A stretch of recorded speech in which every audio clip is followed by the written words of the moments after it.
In Hudson Bend, above Lake Travis, Dr. Bruce McDonald responded to severe drought.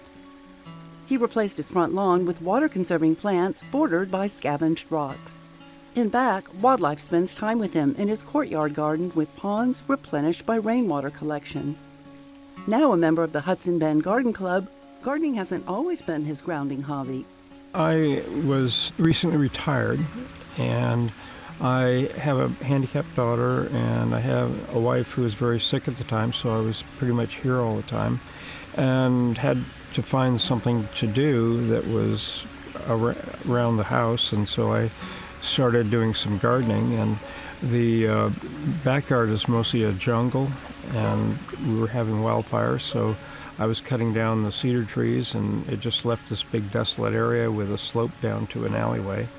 One of my neighbors and I, as a project, built a retaining wall 135 feet long by 6 feet tall, and filled it up with the excavation from swimming pools in the area.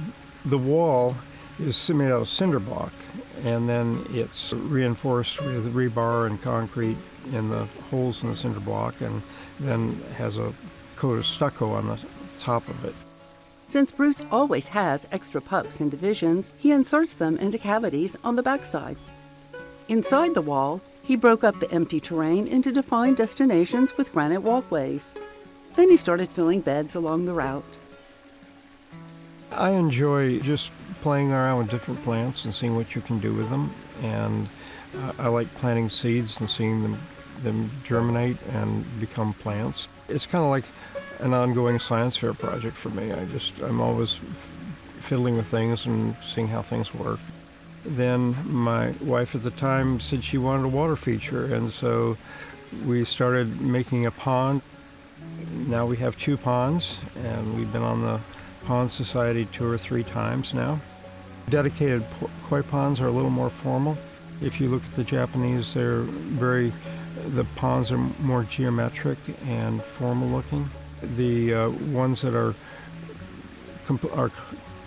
typically water gardens try to look more natural, and so that's the 2 contrasting styles.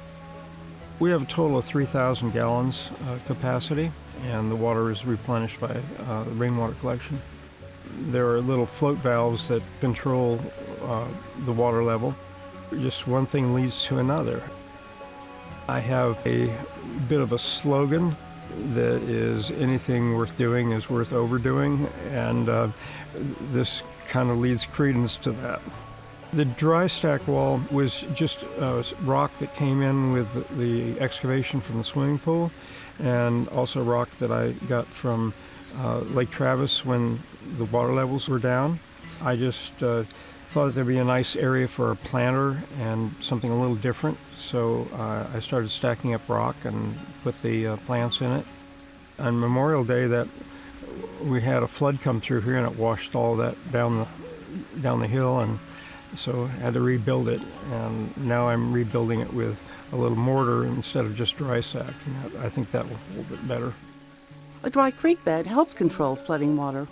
It's just fun to arrange the rocks, because these aren't like bricks that fit together in one pattern or one of several patterns. Each rock is different, and it's kind of fun to start arranging things and then seeing, okay, here's a little crevice to put a plant, and then you look around, you find the right plant to put there. It's just fun to go out there and start doing something and watch it evolve over time. And it's like taking a lump of clay and modeling it and finally coming up with something. That's the satisfaction of it. I come out and commune with nature every day, and I'll walk around the yard and decide what I want to do, and I'll spend an hour or 2 with that. And it's just a nice, quiet time to do a little yard work and be out here where all you hear is the sound of the water. It's just a nice place to be. Lattice fencing at the side promotes airflow through the courtyard. In the sunny side yard, Bruce built raised vegetable beds over the rocky ground for fresh food year-round. here in transition between seasons. In front, he took out grass, peppering his new entrance with drought-hardy structure and charm. Another dry creek siphons water to the back, away from the house. Curbs also slow water heading to the foundation. That area initially was all grass, and when I bought the place, and I was finding that I was spending $300 a month on water to just keep that area in the front growing, and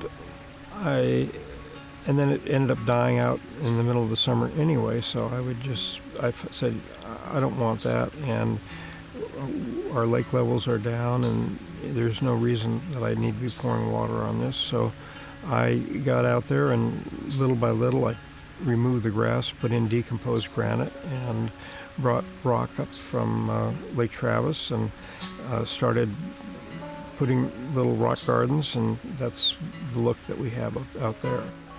Out by the road, there's a little barrier strip there that was between my lawn out there at the time. And when I was building that, I said, well, I'm not just going to put rock here, I'm going to put some plants here. And the first thing I found was some cactus that were just sitting out there at the edge of the road right across from my lot. And I said, I wonder if these will grow if I stick them in the ground here. They're impossible to kill, which is good for a gardener like me. And then you notice that there are a lot of the agaves. I have numerous variety of those, and what I did with those, I ran into my neighbors who had them growing, and I would tell them, that would look a lot nicer if it were trimmed up and all those pups were gone. And they would say, oh, but we don't like to do that. We don't have the time to do it. And so I'd go over there with my trailer and I'd clean it up for them. And I'd come back with a trailer load of pups of various types. And then I just stick them in the ground and they grow pretty fast.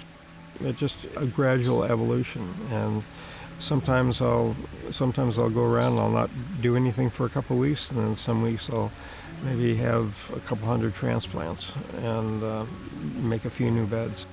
I come out in the garden with a cup of coffee in the morning and I say, well, what am I going to do today? And then I see some area that I want to play with and move and change, and it's always kind of in a state of evolution. I've never had a master plan. It's just I go out and do what feels good that day.